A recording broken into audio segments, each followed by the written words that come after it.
That's cool. I like how it looks. Okay, so this is something new that I'm doing. I haven't did a stream before, but I decided to do these breakdowns because I know that a lot of artists don't do them. You know, they may go in Genius and they may break down certain lyrics and what that means or what that means, but they haven't really told you, or artists, a lot of artists don't really tell you the backstories to their songs. You know, maybe they trying to be more secretive and have a more mystical feel, but I'm gonna just tell you it all because nobody else does it, so why not? Okay. So the first song that I want to break down is 2 a.m. in Virginia Beach. Now, a lot of y'all, this is probably how y'all heard about me. Y'all heard about, y'all seen the ad and y'all went to it, and 2 a.m. in Virginia Beach popped up. So that's the reason why I want to break it down. Plus, I think it's one of my most quintessential songs. It kind of represents who I am as an artist and my sound. So that's why I want to break it down. So, first of all, I want to start off with the production and creating the song in itself. So, around this time that I was creating the song, this was, I would say, November of 2019. And I had just started running some ads. I had just started being able to see exactly what was working on the marketing side. So I decided to go ahead and put out an EP because I hadn't put out an EP or a project in probably almost 8 years from then. I think the other project that I put out was Never Theory, Always a Law, and that was 2011, I believe. So I hadn't put out a project since that time. So I was like, now that I know how to market, now that I know how to get my music seen to all these different people, why not go ahead and make an EP? So I started making songs. I made Figured It Out. I made Morning Sunrise. I made, what else was on there? Vibe. I been had Vibe. I made all these songs and I had about 6 songs, but I was like, you know what? I need one more song. So this was the last song that I made for the project, and it ended up being the biggest song. But I don't know how, but it happens like that. So I knew I needed another song, so I opened up my laptop. I had a 2009 MacBook. It's still right there. I'm looking at it right now, and I still have the original project on that MacBook right now. But I opened up the laptop, and I started messing with it. I started going in Logic. That's the DAW I use, and I started, just messing with sounds. But I always have some particular sounds that I love to go back to. If you listen to the song that I have on this channel, it's called Summer Nights. Summer Nights uses that exact same sound that I use in 2 a.m. in Virginia Beach.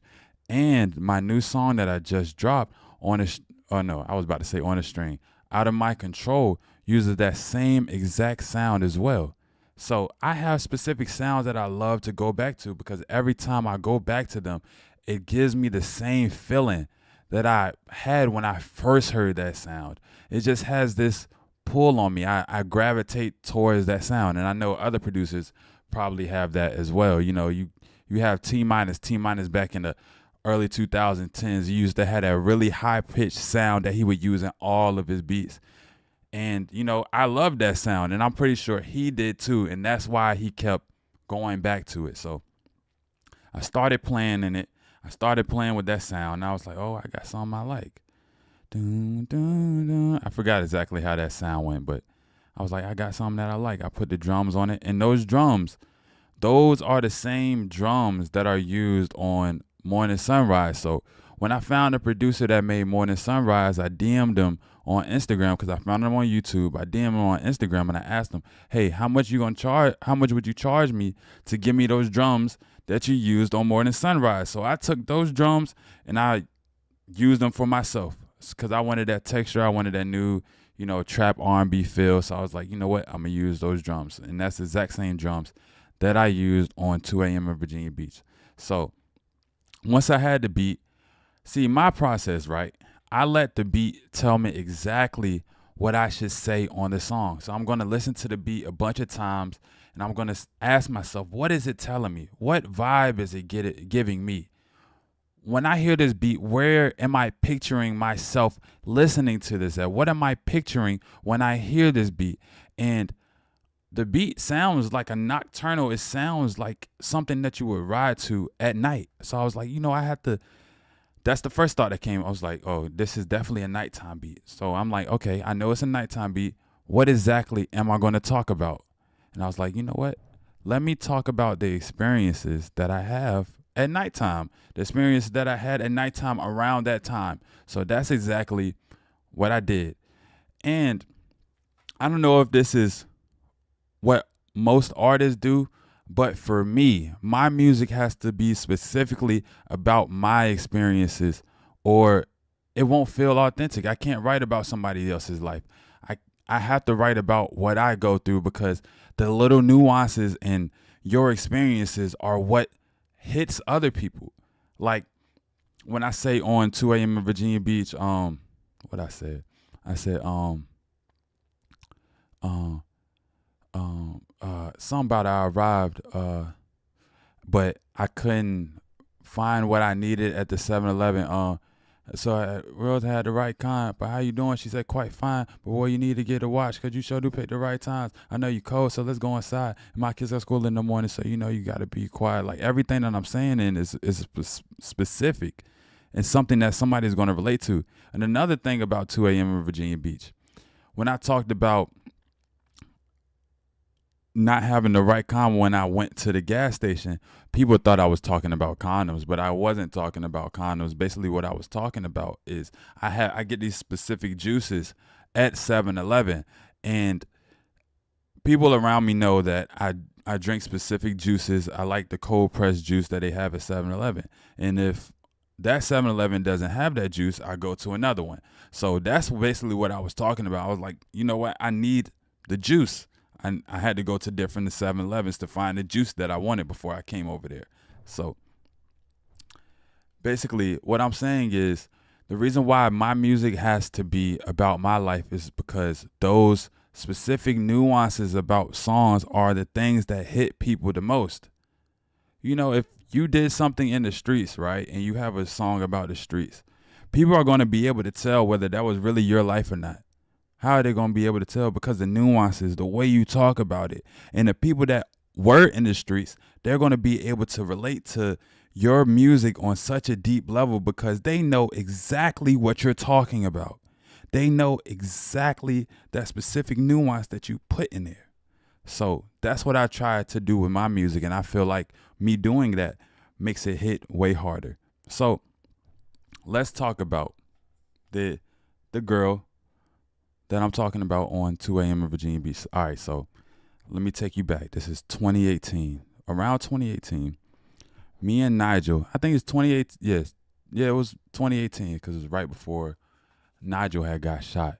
So it's 2018. Me and Nigel opened up for NBA YoungBoy at the TED Concert Center. That's at ODU. Right after the concert, we leave. After we leave, I go to my car. Nigel goes to his car.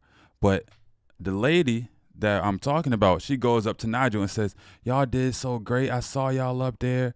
Could I get y'all Instagram and blah, blah, blah, all that type of stuff, right? So Nigel gives her our Instagram. And then from there, I don't even know exactly what happened. Nigel just comes up to me, or no, Nigel calls me after and say, hey, these people just came up to me saying that, they liked our performance and they got our Instagram and stuff. I'm like, all right, okay, cool. So I just really brush it off. But the next day I get a message on my Instagram. No, I get a message on my Facebook page. And mind you, I never get on my Facebook page. And it's like not even my regular Facebook, but like my artist page. And I never get on there. So I see the message and she's asking me, hey, do you do shirts? And I'm like, yeah, I do shirts. I make shirts for Laws. I make shirts for other people as well. So she's like, yeah, I have a daughter. I think she had about like 200,000 TikTok followers or 200,000 Instagram followers. She was pretty much TikTok famous. And basically, she wanted me to make some shirts for her daughter so she could sell them to her fan base. So I'm like, all right, cool. So I go over there. I make the shirts first. I go over there. What happened is I buy all of the equipment, all of the vinyl. I go over there. We make the shirts. And then after that, we get to talking, and talking leads to this and that. And then, we end up going there, I would say. After that, me and her get really cool. Like we become good friends. Mind you, she, I was, it's 2018. That's how many years ago? It's 7 years ago. So I was 24 at the time. I think she was 38. So she was way older than me. But me and her built a relationship. She got to be around me, and we ended up being real acquainted, as I would say. And basically, throughout that relationship, right, I would go over there, I would call her up, I would go over there, and then, things would happen, right? But in the back of my head, I'm like, I'm not really putting my A game in. Like, I'm not really, not even that I'm not putting my A game in. I know as an older woman, she knows things that I don't know. And I don't think I'm satisfying her to the level that she may want to be satisfied. And I always used to think to myself, like, okay, if that's the case, then why is she still allowing this to happen?